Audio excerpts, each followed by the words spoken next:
Sonic and the Crystal Nexus. Chapter 1. A Peaceful Day Shattered. It was an unusually calm day in Mobius. The sun shone brightly, birds chirped in the trees, and the soft breeze made the leaves sway gently. Sonic the Hedgehog, as always, was out enjoying the peaceful moment, running across the open fields of Green Hill Zone. His trusty sidekick Tails was working on one of his latest inventions, a high-speed aircraft that would help Sonic cover even more ground in his adventures. Amy Rose, ever the optimist, was picking flowers near the hills, while Knuckles, the guardian of the Master Emerald, rested atop Angel Island.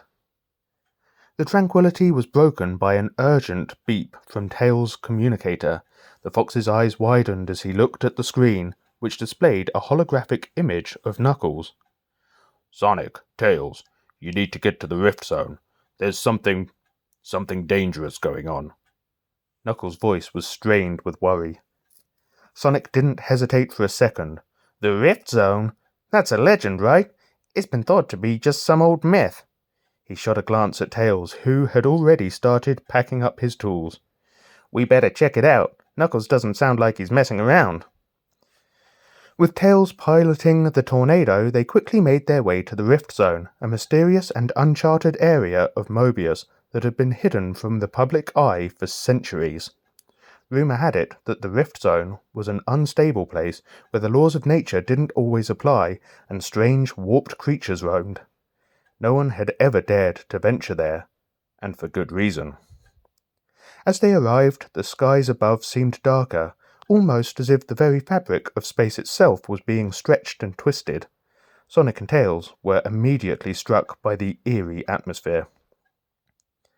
"Something's not right here," Tails muttered, adjusting his glasses as he scanned the area. The ground was cracked, and strange glowing energy pulses shot out from the heart of the rift. They had never seen anything like it.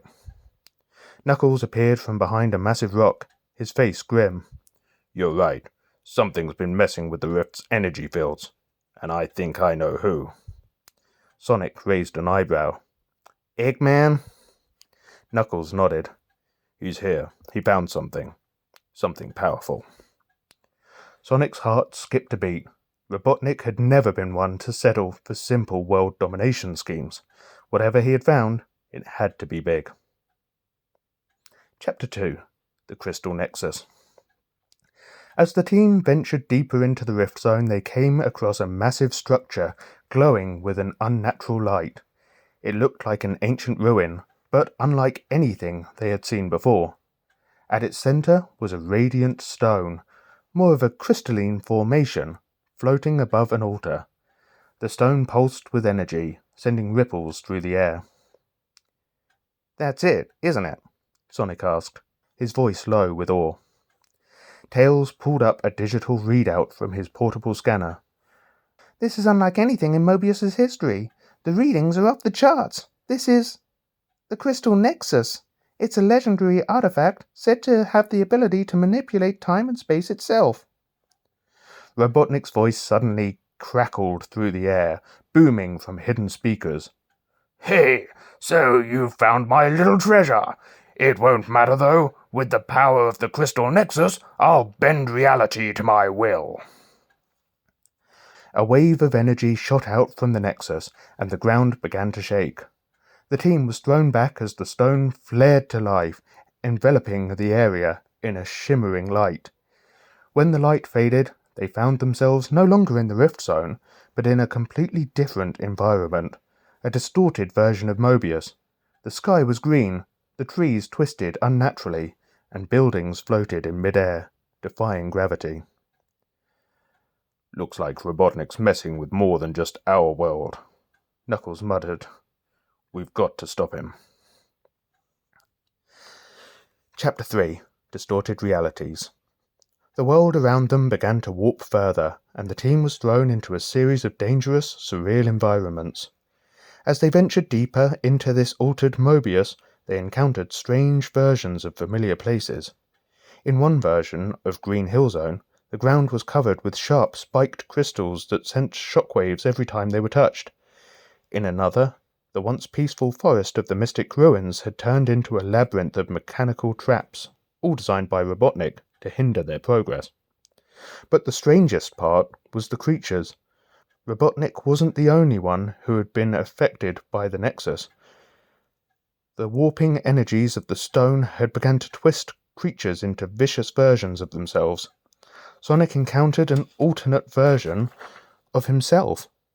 Dark Sonic, an angry, corrupted version of the Blue Hedgehog, powered by the Nexus's reality-bending effects. The two fought fiercely, but Sonic refused to let the twisted version of himself get the upper hand. He eventually broke through to the heart of the chaos, destroying the Nexus's influence on his doppelganger.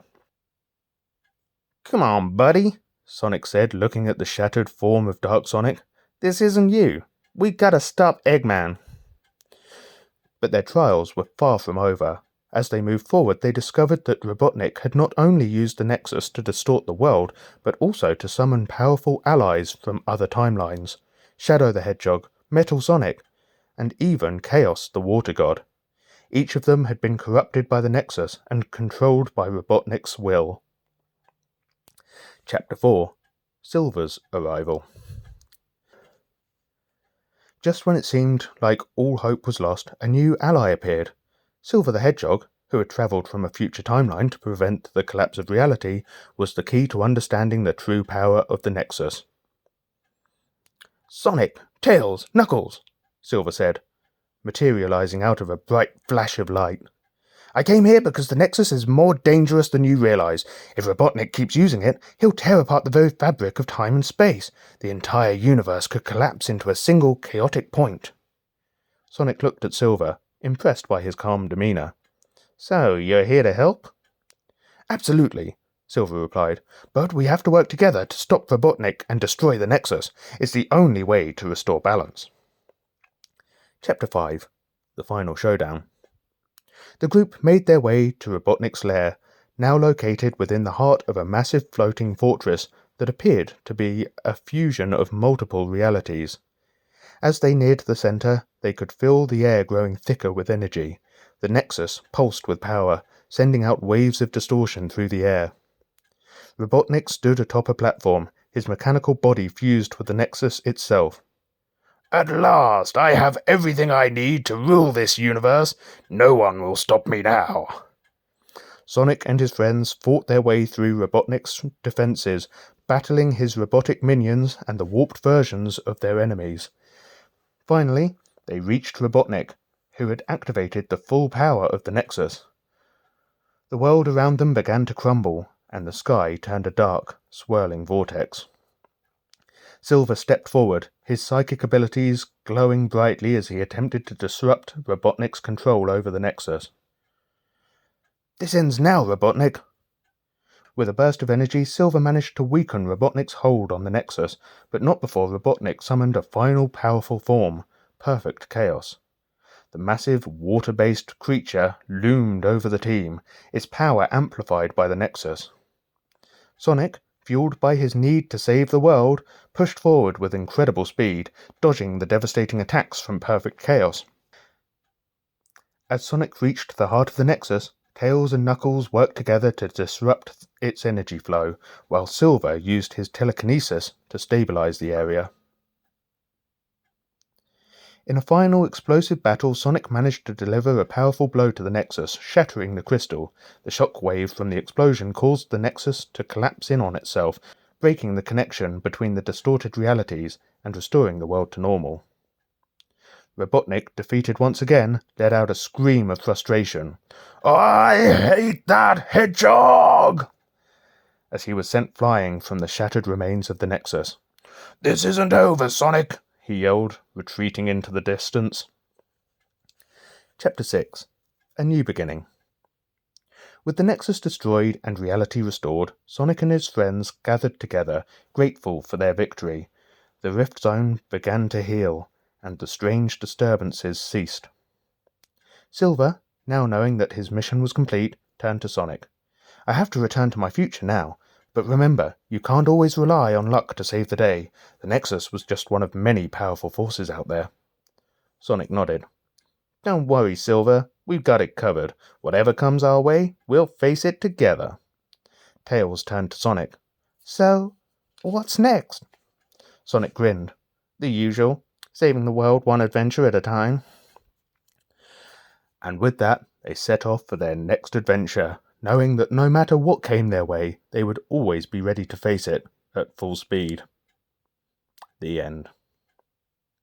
This has been episode 2 of Tales from the Consoleverse, written by AI Chat GPT and read by yours truly, the Off-Rail Gamer. Episode 3 tomorrow, and we're going to be having a look at what the Nintendo princesses might get up to on a rare day off. See you then!